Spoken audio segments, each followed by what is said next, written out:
What was there before time started? Before the very first sunrise, before a single star blinked in the void, before any clock existed to tick off 1 second. Have you ever truly tried to imagine that? It's not just darkness, it's an absence of, well, everything. A deep, silent mystery just waiting to be broken. And it's right there, in that unimaginable emptiness, that our story begins. This isn't just a story about how the world was made. It's about how the very ideas of light, order, and time itself were spoken into existence. Welcome. If you've ever stared up at the endless night sky, or felt the sun on your face and wondered, how did all of this begin? Then you're asking one of the oldest questions in the world. The story of creation, right in the opening lines of Genesis, is so much more than an ancient text. It's a powerful reflection on purpose, on design, and on the nature of God Himself.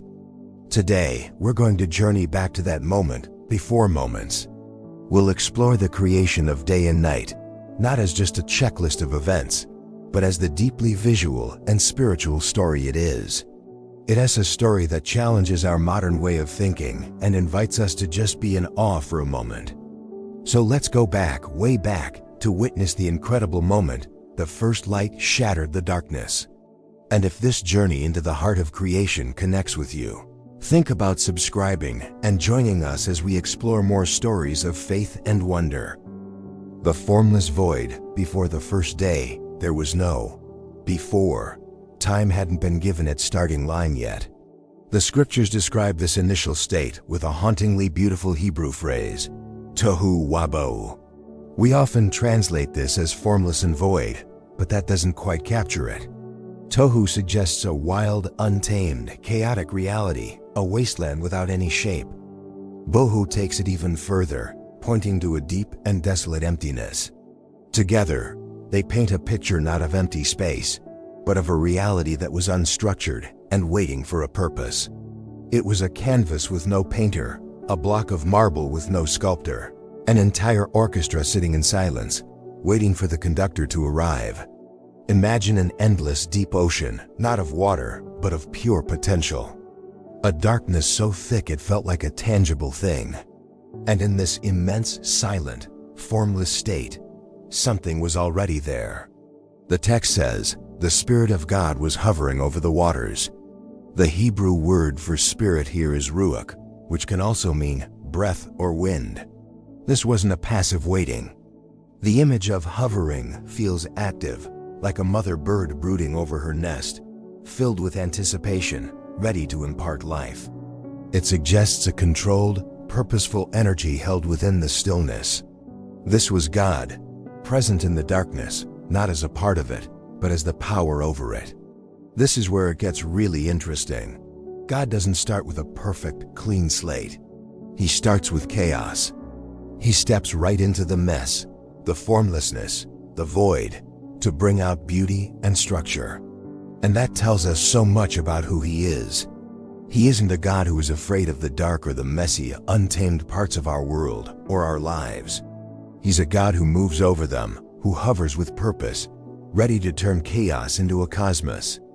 This ancient picture speaks directly to one of our deepest fears, the fear of the unknown, the fear of chaos.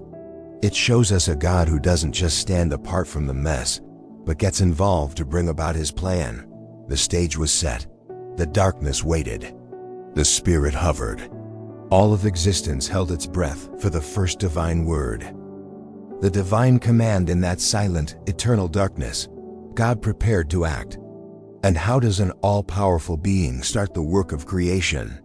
Not with a fight, not with a struggle, but with something incredibly simple and powerful, His voice. The universe wasn't wrestled into being, it was spoken into being. This is the idea of divine fiat creation by command. And God said ... Just let those 3 words sink in for a second. They are the bridge from a formless void to a structured universe. They tell us that the Creator is a communicator, a being with a will and a purpose. The very act of creation is an act of language. Words have power because the world itself was built by the Word of God. He didn't just think it, He spoke it. Let there be light. It's the most famous command ever given. 4 words that tore through the fabric of nothingness. This wasn't a suggestion or a hope.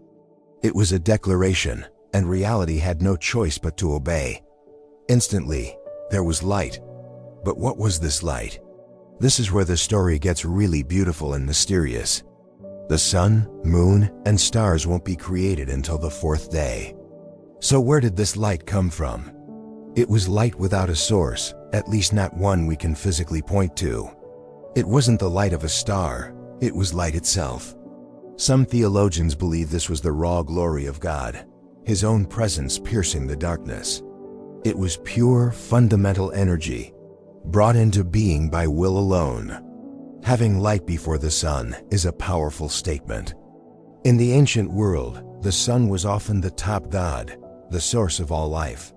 By creating light on day 1, the story makes a radical claim. The sun isn't the source of light, God is.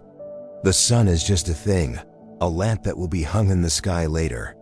But light itself, the very essence of day, flows directly from the Creator.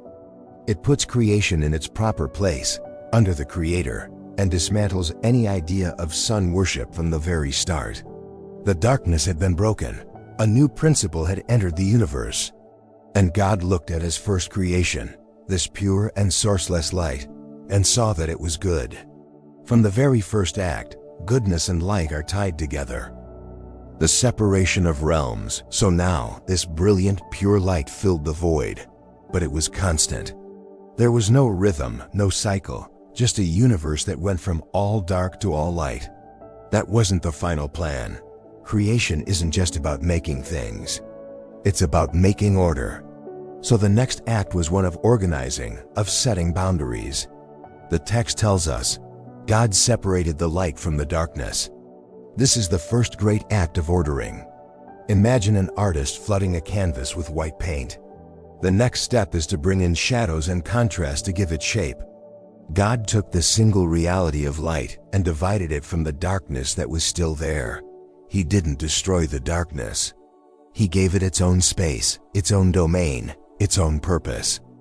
This separation created the fundamental rhythm of our world, day and night. This idea of separation happens again and again in Genesis. On day 2, the waters above are separated from the waters below. On day 3, the sea is separated from the dry land. The creative process is a process of ordering, dividing, and arranging. God brings order from chaos, not by getting rid of the chaos, but by giving it boundaries and a role to play. The darkness that was once a formless void is now contained. It has a job in the rhythm of the cosmos. We can also see this on a deeper spiritual level. Throughout the Bible, light is used as a symbol for goodness, truth, and God's presence, while darkness often represents separation from God and chaos. So this very first act of separation is like drawing a line between the goodness of God's light and the formless state that came before. It creates a universe that has a moral and spiritual texture. God saw the light, that it was good. The text doesn't say the darkness was bad, but it's telling that only the light is called good.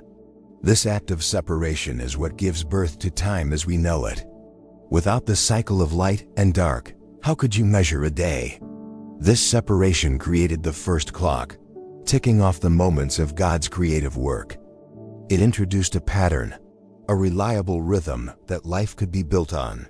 Life needs cycles, work and rest, growth and sleep.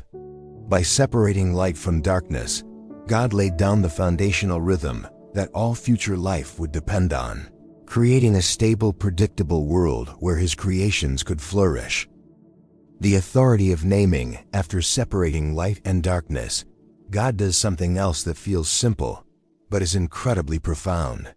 The scripture says, God called the light day, and the darkness He called night. To our modern ears, that sounds like just putting labels on things. But in the ancient world, to name something was to define its very essence, its purpose, and to claim authority over it. Think about what that means. The light wasn't just some random event. By naming it day, God gave it a job. Day became the time for activity, for life, for seeing. The darkness wasn't just a leftover void. By naming it night, God gave it a role. Night became the time for rest, for quiet, for the stars that would soon be placed within it. Naming turns something abstract into something concrete. It takes the raw materials of light and darkness and gives them a job description in a coherent system. This act of naming shows God's complete sovereignty over His creation. He's not just watching things happen. He's the one who defines reality. When God calls something by a name, it becomes what He calls it. This is a powerful statement about the relationship between the Creator and the cosmos. The universe isn't an accident. It's a carefully defined and ordered system, where every part has a name and a purpose given by its maker. What's amazing is that this authority to name is later shared with us. In the 2nd chapter of Genesis, God brings the animals to Adam to see what he would name them, and whatever Adam called them, that was their name. This is an incredible honor and responsibility. By inviting Adam to help with the naming, God is inviting humanity to partner with him to practice stewardship and understanding over the world. But it all started here, with the naming of day and night. It was the final stroke on the first day's canvas. It was God stepping back and declaring not just what He made, but what it is and what it's for. The foundation was now set for everything that was to come. The vessels of light, for 3 full cycles of evening and morning, the earth had day and night without a sun or moon. The light was a direct manifestation of God's power. This made it clear that God, not some star, is the source of all light. But on the 4th day, God chose to give this light a physical home. The story continues, and God said, "Let there be lights in the expanse of the sky to separate the day from the night, and let them serve as signs to mark sacred times and days and years." Notice the wording here. He doesn't say, "Let there be a sun and a moon." He says, "Let there be lights." The Hebrew word is mor, meaning a lamp or a light bearer, which is different from the word for the first light, ar. This is a huge distinction. God isn't making a new kind of light. He's putting the light He already made into containers. He's fashioning lamps and hanging them in the heavens. God made 2 great lights, the greater light to govern the day and the lesser light to govern the night. He also made the stars. The order of events here is just brilliant. By introducing the sun and moon on day 4 after light already exists, and even after plants have appeared on day 3, the story systematically takes apart the pagan religions of the time. For the Egyptians, the sun god Ra was the supreme creator. For Mesopotamians, the moon god Sin was a major deity. But Genesis boldly declares that the sun and moon are not gods. They aren't to be worshipped. They are objects. They are lamps created by the one true God to do a job. Their purpose is to be cosmic timekeepers for signs and for seasons, and for days and years. This reveals another layer of God's wisdom. He first establishes a principal light and the rhythm of day and night, and then He builds the physical system to sustain it. It's like an architect first designing the concept of a home, and only then building the walls. The function comes before the form. And then there's this almost casual line, He also made the stars. This brief mention of creating billions of galaxies, each filled with countless suns, is a breathtaking piece of understatement that points to God's infinite power. What seems to us like a universe of impossible scale is to the Creator just another part of the process. With the sun, moon, and stars in place, the cosmos we know took shape, its cycles now anchored to physical bodies, reminding us to see the wonders of creation not as the final thing, but as pointers to the one who made them. The rhythm of faith. One of the most poetic parts of the creation story is the line that ends each day, "And there was evening, and there was morning, the first day." This refrain repeats over and over, creating a rhythm in the story itself. But it's more than just a literary flair. It's a deep statement about time and faith. Notice the order. Evening comes first. For most of us, a day starts in the morning. But in the Hebrew calendar, A day begins at sunset. This isn't random. It reflects a deep spiritual outlook. Each day begins in darkness and moves toward the light. It's a built-in cycle of hope. It promises that no matter how dark the evening gets, morning is on its way. This evening and morning structure is the heartbeat of creation. It tells us that God's work isn't frantic or chaotic, but measured, deliberate, and rhythmic. The Hebrew word for evening, erev, is related to a word meaning to mix, that time when light and dark blend. The word for morning, boker, is related to a root meaning to break through, as light pierces the night. So every single day is a small drama of redemption, starting in the twilight, moving through darkness, and ending with a triumphant breakthrough of light. Living in this rhythm requires faith. It requires trusting that the sun will rise again. It means believing that a period of darkness and rest isn't the end, but a necessary prelude to a new beginning. It has the farmer's faith that a seed buried in the dark soil will sprout in the spring. For us, it has the faith that our own personal evenings, times of confusion or trial, will eventually give way to morning. The structure of creation itself teaches us to live in this rhythm of trust. We are creatures of the day, made for the light, but we must pass through the night, trusting in the faithfulness of the Creator to bring the morning once again. So as we stand here, looking back at the dawn of time, what does this story of day and night really mean for us today? It's easy to dismiss it as a simple myth, but if we do that, we miss the incredible depth woven into it. The story of creation is a story about the very nature of our existence. First, it speaks to our deepest fears about chaos and order. We all have times when life feels formless and void, moments of confusion, loss, or despair. This story shows us a God who doesn't run from chaos, but steps into it to create beauty and purpose. It is a powerful message of hope. If God can bring an entire cosmos out of the tohu wabohu, He can bring order to the chaos in our world and in our own lives. Second, it challenges us to think about what faith really is. The whole story is an act of faith. It took faith for light to spring from a spoken word.